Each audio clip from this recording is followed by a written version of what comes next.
মামলায় চার্জ হওয়ার পর 16 জন সাক্ষী সন্দেহাতীতভাবে মামলাটা প্রমাণ করতে সক্ষম হয়েছে এবং যুক্তিতর্ক শেষে আমরা রাষ্ট্রপক্ষ বিজ্ঞ আদালতকে সন্তুষ্ট করতে সক্ষম হয়েছি। পরবর্তীতে আজকে রায় ঘোষণা হয়েছে। তা সঙ্গত কারণে রায়ে যেহেতু আসামিদেরকে ইতিপূর্বে মামলা বিচার কার্যক্রম শুরু হওয়ার পূর্বে শিশু সাব্যস্ত করছে, সেহেতু শিশু আইনে আসামি ইমরান মুন্সিকে নারী শিশু নির্যাতন দমন আইনের সেকশন 9-3 ধারায় 10 বছর এবং সিফাত মুন্সি এবং ইমরান মুন্সিকে 8-1 পর্নোগ্রাফি আইন 2012-র 8-1 এবং 8-7 ধারায় 3 বছর করে সাজা প্রদান করে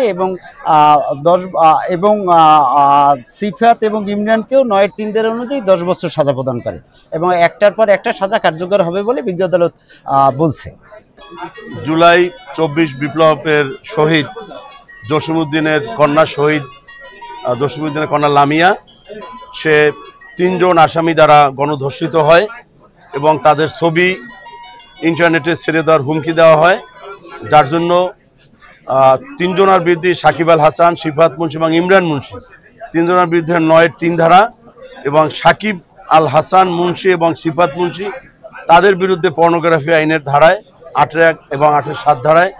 বিজ্ঞ ট্রাইব্যুনাল 3 জনকে 10 বছর এবং সিফাত এবং সাকিবকে পর্নোগ্রাফি আইনে আরও 3 বছর, উভয় সাজাই বিনাশ্রম কারাদণ্ড এবং উভয় সাজায় একটার পর একটা চলবে, অর্থাৎ প্রথম 10 বছর শেষ হবে, পরবর্তী 3 বছর চলবে। আর ওরা যেহেতু মাইনর, এখন যশোর কারাগারে থাকবে সংশোধন কেন্দ্রে। যখন তাদের বয়স 18 বছর 1 মাস হবে তখন তাদেরকে প্রচলিত যে আমাদের জেলা কারাগার আছে সেই কারাগারে আনবে এবং সেখানে তারা সেই কারাভোগ করবে।